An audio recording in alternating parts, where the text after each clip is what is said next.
What's up? How you guys doing? Midwest Brown Boy Chronicles, episode 1, take 1. Yeah, so trying to stay with recent times. I really don't know about this 100 men versus gorilla conversation. It don't make any sense because I don't think any man can really make this conversation work. 100 men versus a one gorilla. It's a gorilla. The moment it smacks one man in the face, breaks his back, I think the other 99 are running as fast as they can. That's just me. I'm just gonna say that. If I see one man get his back broken by a gorilla, I'm pretty sure I'm out. I'm not there for that anymore. You need to run, is what I feel like. I just think it makes sense. I don't know if you guys do, but it doesn't make any sense to stay for that kind of beating. I don't want to get my ass beat like that. I want to be able to live and tell the tale. So, I saw somebody get killed by a gorilla. I ran. The other 98 stayed. I was that 99 that went. I ran. I had to. Um, yeah, kind of a weird debate, but it is what it is. I actually saw one online the other day that said werewolf versus vampire. And if I'm being honest with you guys, werewolf. Werewolf. All the way. Vampires are cool. I love the lore. I love all the stuff they do and everything. They can't go outside during the sunlight. I'm a guy who needs sunlight. And listen, werewolves might be beastly and they act like they're just ghastly, but werewolves can go wherever they want. Can transform into dope ass beasts with like 8 packs, okay? Like I'm going off of Underworld, for being honest. I'm a really big Underworld fan. Love that franchise. Love me some Kate Beckinsale. Just such a great franchise. So happy they're bringing it back. I saw. So yes. But yeah, no. Werewolf all the way. There's no conversation about it. I'm gonna look at a vampire and literally tell him they ain't shit, and then I'm gonna go off into the sunset. So there we go. Um, Shooter Sanders' slide in the draft was just unnecessary. I feel like billion-dollar owners in the NFL are trying to show what they can do, what they can kind of have power over, and that's great. We know how the NFL goes. If you're a diehard fan of football like I am, you understand this business is cutthroat, and there's no way to live. But really, just knowing that you don't have any control when you get to the big boy business of the NFL. But Shooter Sanders is way more talented than being a fifth-round pick. Just being honest with that. His brother Shiloh, meh, he's older, not as talented, but I think Shadur was way more talented than a fifth round pick, and I think Shiloh was still better than an undrafted pick. And my favorite team is the Miami Dolphins. Just to get into that for a second, I love my Dolphins so much.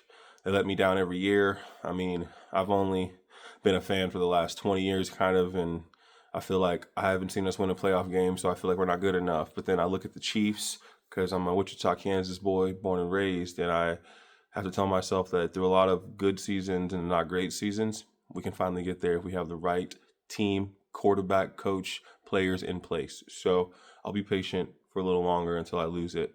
NBA playoffs are going on right now. I'm a Warriors fan. We just lost to the Timberwolves. I'm not even upset about it. The Timberwolves are everything that everybody thinks they are. They really shouldn't have been a 6 seed because, nah, they're way too talented to be a 6 seed. Anthony Edwards is the second coming of LeBron James, in my humble opinion. I watched that boy's explosion.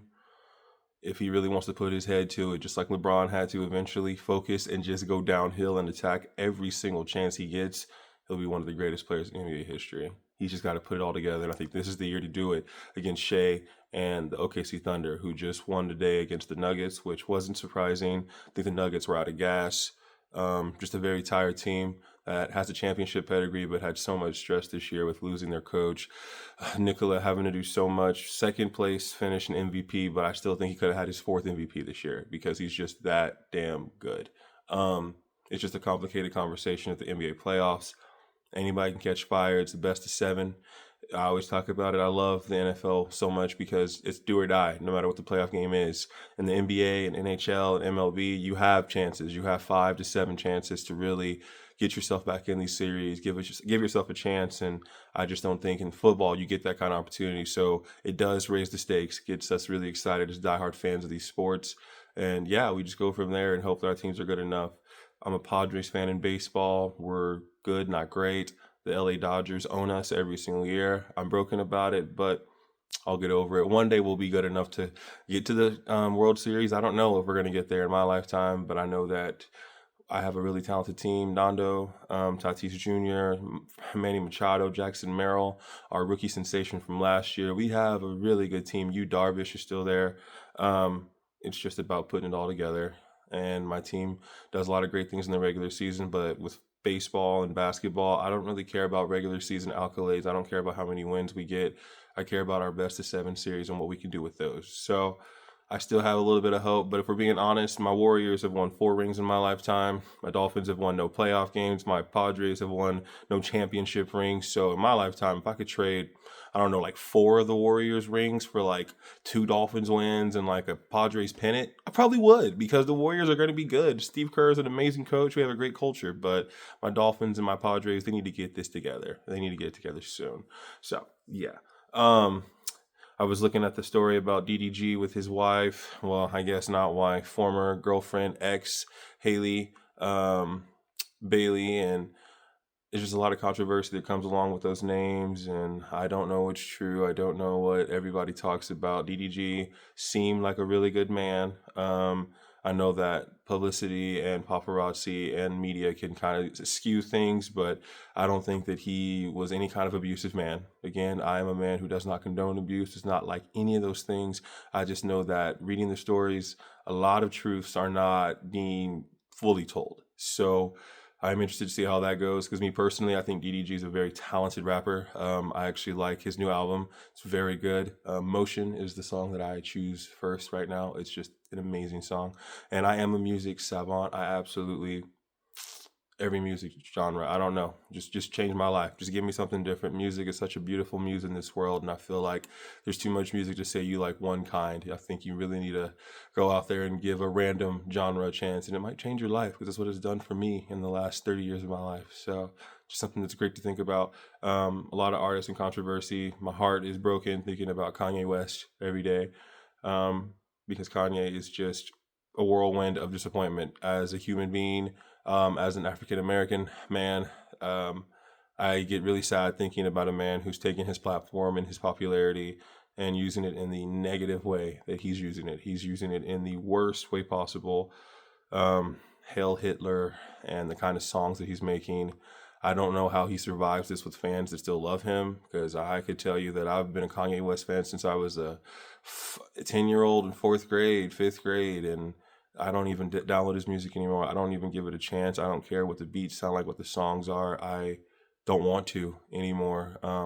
He's just not worth the effort to actually try to care and justify what kind of man he is outside of the music, because I firmly believe that a lot of artists are not good people. I don't think actors, actresses, politicians are good people, but I also know that we have our personal preferences and we do enjoy what we enjoy. So we kind of look the other way when you enjoy someone. And in Kanye's case, I just can't do it anymore. I don't want to.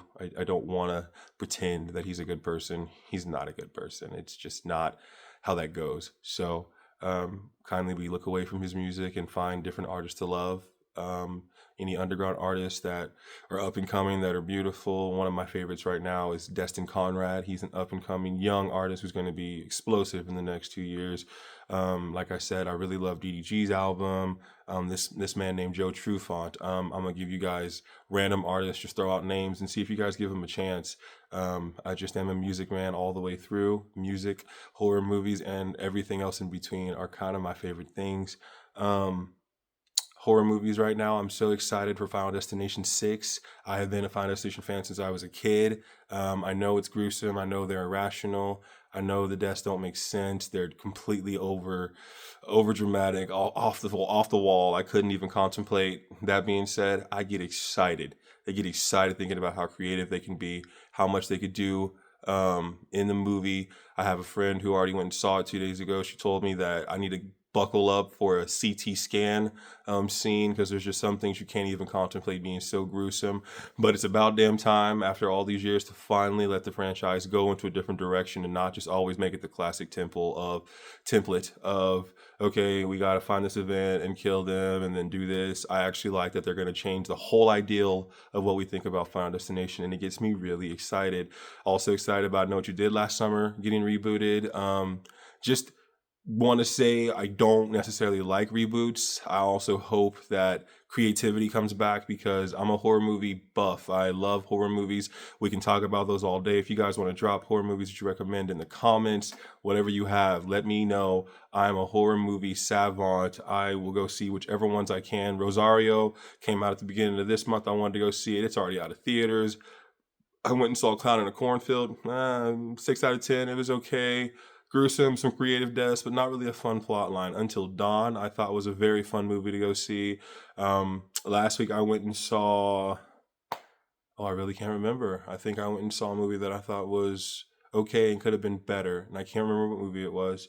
But it's horror movie season finally, and this month I get so excited thinking about it. I just watched Woman in the Yard last night, a movie I really wanted to go see in April but wasn't able to go see. Also kind of a letdown because I do understand like the truth about horror movies is it's kind of 2 out of 5. I think I'm going to get 2 really great ones and then 3 that I could throw away and kind of be okay with. Not really special. If I gave you guys a list right now of my top 3 favorites, I would say in the last few years, my top 3 favorites, Long Legs, Talk to Me, Late Night with the Devil. Those are my 3 recommendations for really good movies that they might be horror movies as the genre, but I'm telling you, the story goes deeper than that, and it's going to have you just thinking so differently about what you watched.